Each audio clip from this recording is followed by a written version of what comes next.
Vamos a iniciar con la continuación de una serie de charlas donde estamos hablando de la historia de ese amor de Dios tan grande que nos tiene a toda la humanidad en todos los tiempos y cuál es su plan divino.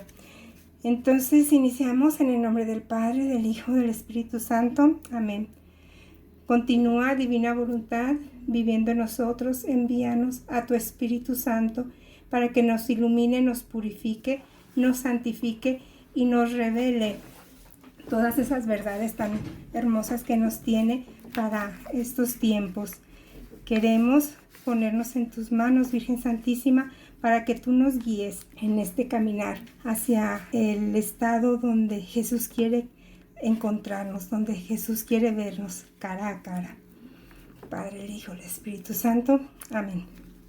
En la charla anterior vimos toda la belleza de la creación, vimos cómo Dios en un derroche de amor crea en forma muy especial a Adán, y en Adán estamos pensados toda la humanidad, y nos crea a su imagen y semejanza, y nos inserta ese aliento divino en las potencias de nuestra alma, que son memoria, inteligencia y voluntad. Vimos cómo Adán en ese Edén, en ese estado de gracia y de justicia original, conversaba cara a cara con Dios y se deleitaban el uno en el otro. Dios con el hombre y el hombre con Dios. Y conversaban sobre todas esas bellezas tan grandes que existen en ese adintra de la Santísima Trinidad, en esa comunicación tan bella que hay en ese centro de amor. Y Dios quiere que nosotros correspondamos libremente a ese amor de Dios, que nosotros digamos sí. Y le da una prueba a Adán. Entonces ya sabemos cuál fue esta prueba, y el hombre tentado por el diablo desobedece el mandamiento de Dios de no comer esa fruta que le estaba prohibida. Por la seducción del demonio, Adán quiso ser como Dios. Entonces, de hoy en adelante vemos que todo pecado es una desobediencia a Dios y una falta de confianza en su amor y su bondad manifestado. Esto nos lo dice el propio catecismo. Entonces, Adán estaba en un estado de santidad plena, estaba divinizado por Dios, porque por cuanto Dios contenía en sí, quería participar por gracia, o sea, por regalo a Adán.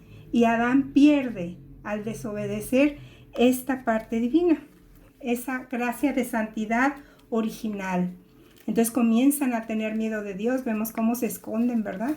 Pues ellos tienen que enfrentar cara a cara con Dios y recibir el castigo, que es arrojarlos de ese Edén, de esa presencia divina. Es muy importante ver que esta privación de la santidad y de la justicia original no queda corrompida totalmente la humanidad, sino que queda herida en sus propias fuerzas naturales, queda sometida a la ignorancia. La sabiduría de Dios la tenía injerta en él, pues pierde esa sabiduría y queda en la ignorancia. Queda expuesto al sufrimiento y pues al imperio de la muerte e inclinado al pecado. Esto se llama concupiscencia. La voluntad humana se hace voluble en el amor, en los gustos, en el bien que hace.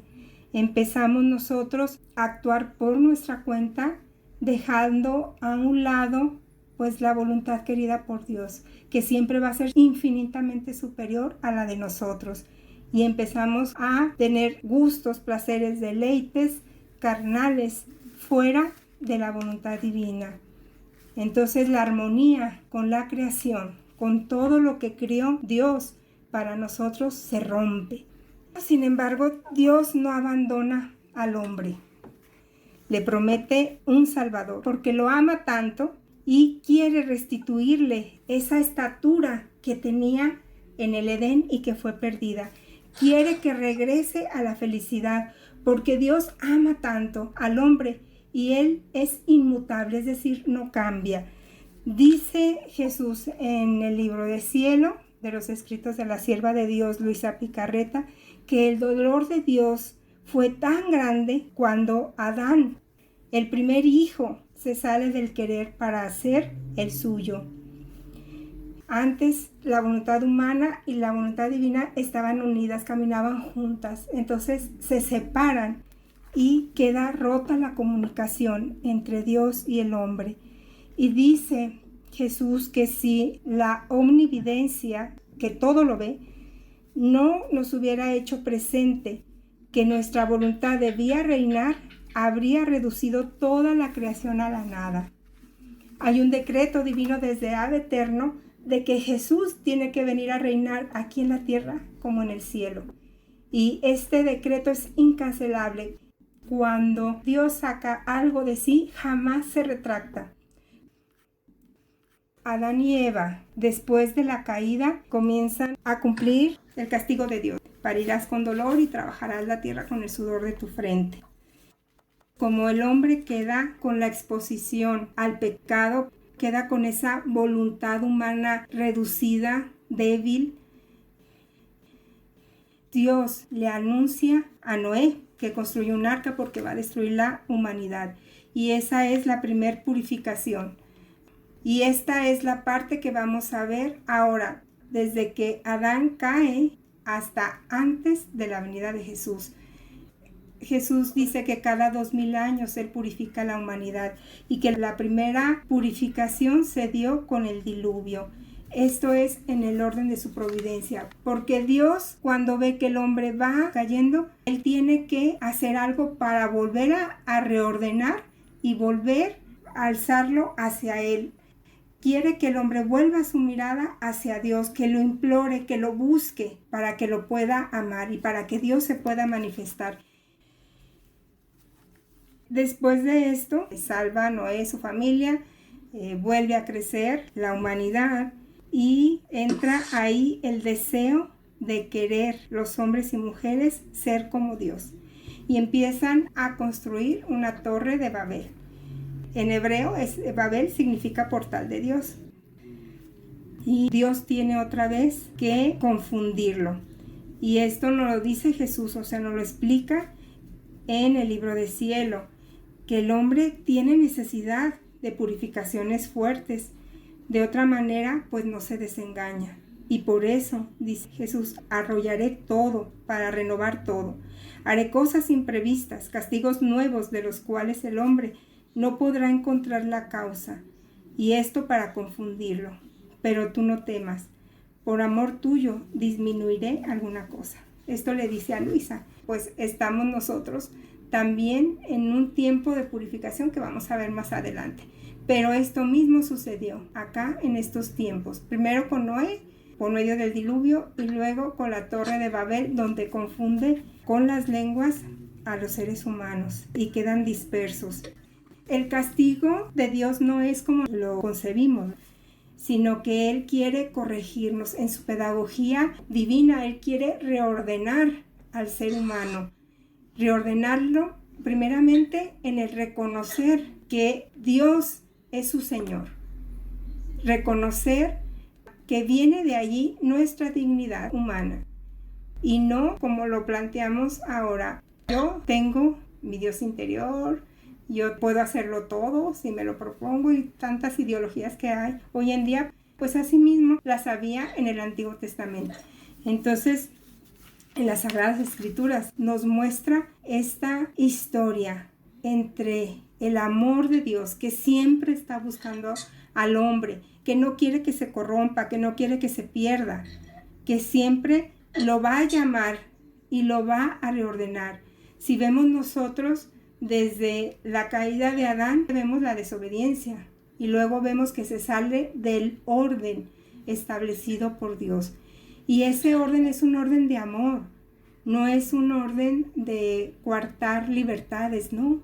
Él nos quiere libres, totalmente libres, sin la atadura del pecado. Entonces, después de la Torre de Babel, comienza a fundarse una etapa que se llama la etapa de los patriarcas. Y el primero de ellos es Abraham. Abraham sabemos que es el padre de la fe.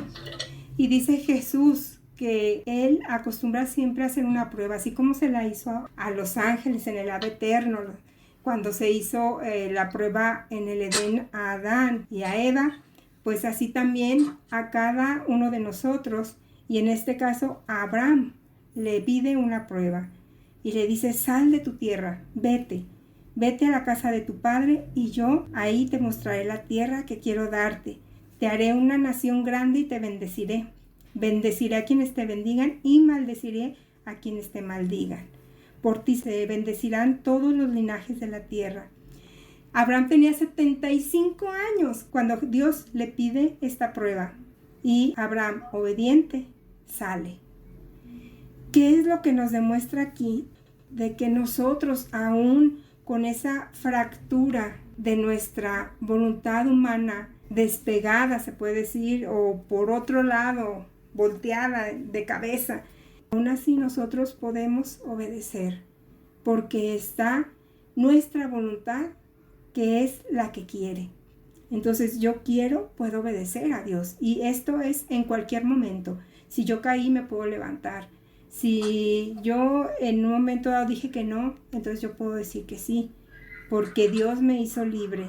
Y así libremente Abraham sale de su tierra y se conduce a la tierra que Dios le da. Hay una promesa para Abraham, que es concebir un hijo en su vejez, y Dios se lo otorga cuando tenía 100 años. Entonces concibe a Isaac.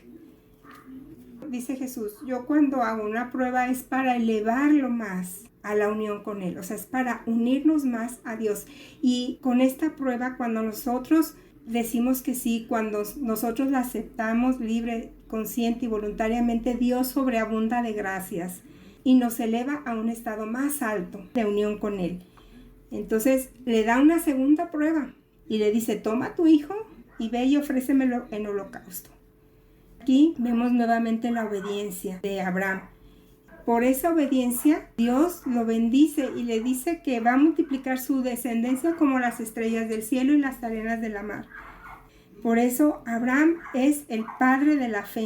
Y hace Jesús una analogía en el libro del cielo y compara, la obediencia de Abraham contra la desobediencia de Adán. Y decía: ¿cómo podía yo darle mucho más a Adán? O sea, todo lo que él tenía pensado a Adán, si la prueba más simple no la pasó. Y acá de Abraham, con su voluntad humana, se aferra, obedece, dice sí contra todo, y lo eleva todavía más y más. Por eso lo bendice abundantemente. Entonces nosotros, cuando tenemos una prueba en la vida, aceptemos con humildad. No nos resistamos ante las pruebas que vienen en la vida. Entreguemos ese sufrimiento, entreguemos ese sí a nuestro Padre y hagamos lo que Él nos pide. Estemos nosotros muy atentos a la luz del Espíritu Santo. ¿Qué es lo que nos pide? ¿A dónde nos quiere llevar? Para que siempre podamos decir: sí, Señor, yo quiero. Y sabemos que van a venir más gracias y más gracias y más gracias. Bueno, Isaac, aquí viene abajito de Abraham, Isaac tiene 2 hijos gemelos, Esaú y Jacob. Entonces Jacob fue bendecido por Isaac y se convirtió en el padre de las 12 tribus de Israel, que es lo que finalmente fue la nación de Israel. Entonces era muy importante la bendición del patriarca hacia el hijo, porque era la bendición del mismo Dios, y Dios nunca se desdice. Entonces, a través de estos patriarcas, Dios bendecía al siguiente patriarca y a las generaciones posteriores. El cuarto patriarca fue José. La historia de José es muy particular porque presenta una visión increíble de cómo Dios obra para vencer el mal y lleva a cabo su plan. A José, ahora sí, como decimos acá en México, le fue en feria, ¿no? Lo intentaron matar los hermanos, fue vendido a un egipcio, cayó en la cárcel, interpretaba los sueños del rey, se convierte en gobernante de Egipto, rescata a su familia del hambre, los bendice y los perdona. Otro gran ejemplo de obediencia, otro gran ejemplo del amor que ellos tenían hacia Dios y cómo Dios los bendice. La misión del patriarca era educar en la fe al pueblo elegido y comunicarle la promesa de la salvación que Dios le ofrecía. Entonces de allí, todos los descendientes de Abraham, se forman las 12 tribus con los 12 patriarcas. Sin embargo, vemos el abuso de la humanidad como siempre ha existido y hoy existe también hoy en día. Mediante el pecado de la humanidad viene el sometimiento de unos a otros, viene con ello la esclavitud. El pueblo de Dios clamaba por esa ayuda, por esa libertad. Y entonces viene Moisés, que es llamado por Dios para liberar al pueblo. Y vemos cómo Dios libera a ese pueblo. Y es el significado de la liberación de la esclavitud, también del pecado. En el exilio, cuando Dios saca a su pueblo y lo conduce al desierto, ahí entrega a Moisés las tablas de la ley, que resumen y proclaman la ley de Dios. Son los mandamientos de su santa voluntad, que es lo que quiere del hombre. Así muy claro, porque si es dejado por Dios, se pierde.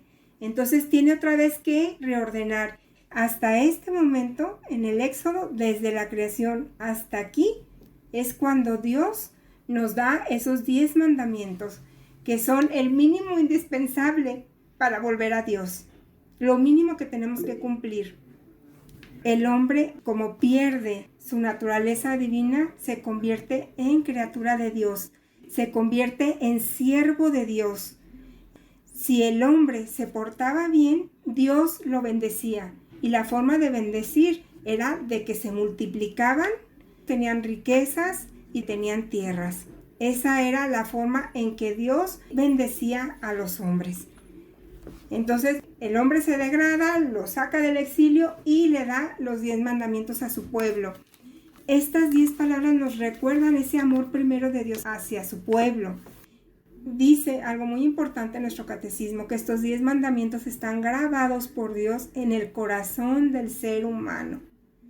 Nosotros tenemos una conciencia y nosotros sabemos que, por ejemplo, robar es malo, matar es malo. Pero recordemos ante todo el primer mandamiento: amarás a Dios sobre todas las cosas, sobre todo lo creado. Dios quiere ser reconocido.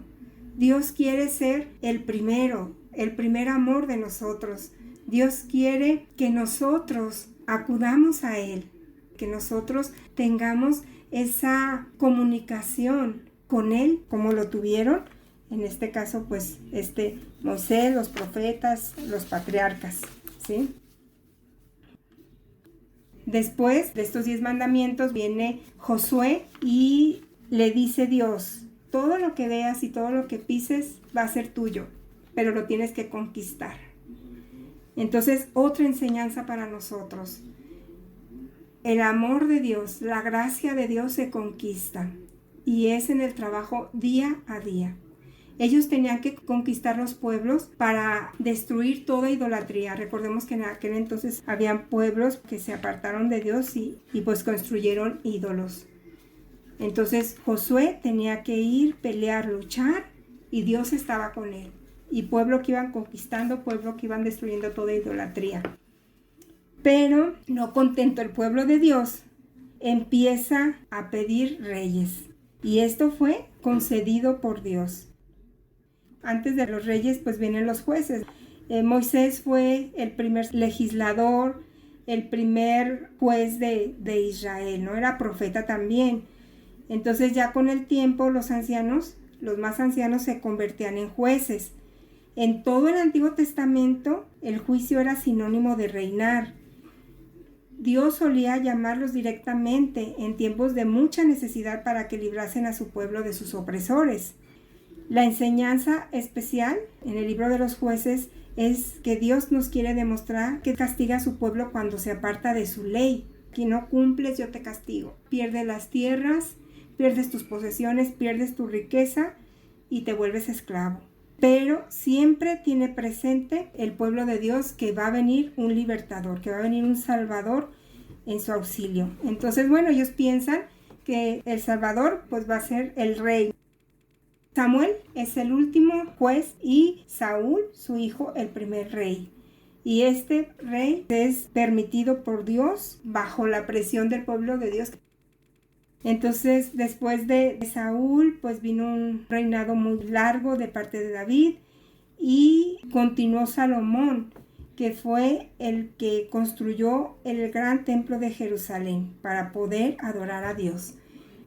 Acá en el exilio, desde Moisés, Dios les instruye cómo deben de crear un lugar especial para culto a Dios. Allí instruye a sus primeros sacerdotes cómo deben ellos de vestirse, cómo deben de ser puros, cómo deben de entregarse a Dios y cómo el lugar debe ser construido y debe de ser sagrado. Pues acá Salomón construye el primer templo para adorar a Dios. Nosotros hoy tenemos los templos que son queridos, son amados por Dios, porque Él quiere un lugar especial, una casa de oración que sea sagrada y que todo lo que contenga allí es sagrado. Entonces nosotros debemos de comportarnos con ese respeto, con esa reverencia ante nuestro Dios al entrar a un lugar sagrado como es el templo. Después de Salomón, cuando muere, el reino de Israel se fractura y se convierte en dos. Se divide el reino y pues trae la consecuencia que se empobrece, queda expuesto a merced de los imperios vecinos que los quieren oprimir. Otra vez Dios reordena por medio del desahogo de su justicia. Y esto no lo dice en el libro de cielo. Hija mía, es necesario que alguna vez no venga. De otra manera, ¿cómo daría desahogo a mi justicia? Y los hombres, viendo que yo no los castigo, no harían otra cosa que enorgullecerse siempre más. Por eso son necesarias las guerras, los estragos. El principio y el medio serán dolorosísimos, pero el fin será gocísimo. Entonces hay una voluntad querida por Dios, que la vimos plenamente manifestada en el Edén, con Adán y Eva. Pero hay una voluntad también permitida por Dios, que es la forma en que Él establece su justicia otra vez, para reordenar otra vez al hombre. Y dice, si yo no intervengo por medio de estos estragos, pues entonces el hombre se perdería. Aquí lo vuelve a decir en este libro. Entonces, cuando este reino se divide, Dios ve la necesidad de mandar a sus profetas. ¿Quién eran los profetas? Pues mensajeros de Dios que debían anunciar el bien, que era la justicia, el amor y la santidad, y denunciar el mal, que era la idolatría, que era la injusticia. Y Dios, a través de sus profetas, no deja solo al pueblo, sino que siempre está anunciando, siempre trata otra vez de elevar la mirada de la criatura hacia su creador, de volver a reordenar esa voluntad que es muy tendiente hacia la decadencia. Dice Jesús que son infinitas las distancias entre lo que quiere Dios y lo que quiere la criatura. Entonces, a través de los profetas nos está conduciendo, porque también son guías espirituales, y le da seguimiento sincero y constante del plan de Dios. Dios les manifiesta a ellos su plan divino. Hay una analogía muy hermosa que Jesús hace en el libro de cielo, donde dice Jesús que las grandes figuras del Antiguo Testamento eran figuras y figuraban al futuro Mesías, pero también encerraban todos los dones que habrían poseído los hijos legítimos. Recordemos que en esta parte del Antiguo Testamento era una condición de siervo, que debía cumplir los mandatos de Dios, portarse bien, y Dios le bendecía. Pero Él no nos hizo siervos, Él quería que fuéramos hijos legítimos. Entonces podemos encontrar, dice Jesús, en Adán, la verdadera y perfecta imagen de cuando fue creado, ¿verdad? Y cómo serían los hijos del reino en ese Adán perfecto. En Abraham podemos encontrar el símbolo de los privilegios y del heroísmo de los hijos del querer, de estos futuros hijos que Dios tiene pensado, porque es un decreto que venga a reinar. Entonces, ¿a quién va a reinar? A los hijos de su querer. ¿Cuáles son? Aquellos que unan su querer humano con el divino, que quieran transformar esa voluntad humana y fundirla o unirla a la voluntad de Dios para que otra vez se restablezcan esas comunicaciones perfectas que había en el Edén. Jacob fue otro símbolo de ellos. Descienden pues de él las 12 tribus de Israel, que debía de nacer en medio de ellas el futuro Redentor, y debía reanudar el nuevo reino del fiat de Dios, ¿sí? El reino de Dios. En José fue el símbolo del dominio que habrían tenido los hijos de mi voluntad. En Moisés vemos la figura de la potencia, en Sansón la fuerza de los hijos de su querer, del querer de Dios, y en David el reino. Entonces dice Jesús que todos los profetas simbolizaban la gracia, las comunicaciones, las intimidades con Dios, que más que ellos habrían poseído los hijos del fiat divino. Este es el amor de Dios a través del Antiguo Testamento, donde Él se manifestó por medio de su justicia divina para reordenar y está reordenando y conduciendo a ese pueblo que Dios eligió, de donde tendría que venir el Salvador. Entonces vemos que Dios no nos ha abandonado y Dios se da, y se da en abundancia, pero requiere de nuestra obediencia. Como vemos aquí, todos los que obedecieron a Dios fueron gratos a sus ojos. Por eso, cuando ellos murieron, todavía no podían ir al cielo, pero iban al seno de Abraham a esperar ahí la resurrección de nuestro Señor Jesucristo para que ellos pudieran entrar en ese cielo a gozar la visión beatífica como hijos de Dios. Bueno, pues hasta aquí terminamos esta charla. Demos gracias a Dios por todo su amor manifestado a través de esta parte de la historia y pidamos su gracia para nosotros en obediencia cumplir su voluntad y dejarnos llevar en este caminar tan hermoso que Dios ha tenido preparado desde la eternidad. Gracias te damos, Señor Dios nuestro, por manifestarnos tu inmenso amor. Queremos nosotros cumplir tu voluntad, hacer tu voluntad, vivir en la plenitud de tu querer divino. Te agradecemos y para ello te decimos gloria al Padre, al Hijo y al Espíritu Santo, como era en un principio, ahora y siempre, por los siglos de los siglos. Amén. En el nombre del Padre, del Hijo, del Espíritu Santo. Amén. En la divina voluntad, siempre.